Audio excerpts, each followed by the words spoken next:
Since as long as I can remember, I've been into sports, and today, whether you're aware or not, it kicks off the NBA Finals. And one of my favorite things that always happens in sports and whenever we have a finals or a championship series is whoever ends up winning, they always have these boasts and these perceived slights. You know, the team that's going to end up winning the finals, they're going to say something like, no one believed in us, no one thought we could actually do this. It's like, really? No one believed you could do that? I mean, you were the odds-on favorite to win. I mean, you had the best players, you just won the championship and nobody thought you could do it. Or I think about the national championship in college football, it's the same way. I think it was this past year, or 2 years ago, the quarterback that won, he was a 5-star recruit, one of the top quarterbacks, if not the top quarterback in the whole country. He said that no one believed in him, no one thought he could do it. Really? No one thought you could do it? You were the #1 quarterback coming out of high school in the country.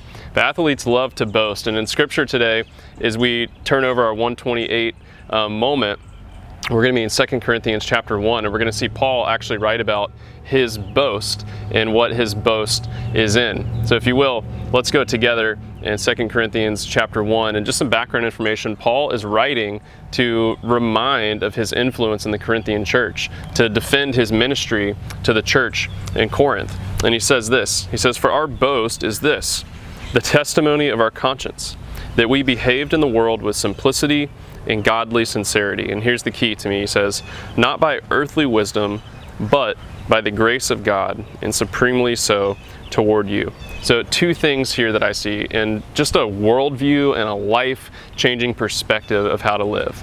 In a boast, what Paul talks about that he's going to boast in is the grace of God, and he juxtaposes that to the worldly wisdom. And thinking about that, I believe that there's 2 mindsets that we can approach. When we approach our lives viewing it as God's grace, as the gift of God, we can do those 2 things that Paul lists, which is living in simplicity and sincerity. And to me, that looks like you and I acknowledging that we're not worthy of all the goodness and the gifts that God has bestowed upon us. We're not worthy of this love, but still He has gifted it to us and we receive it.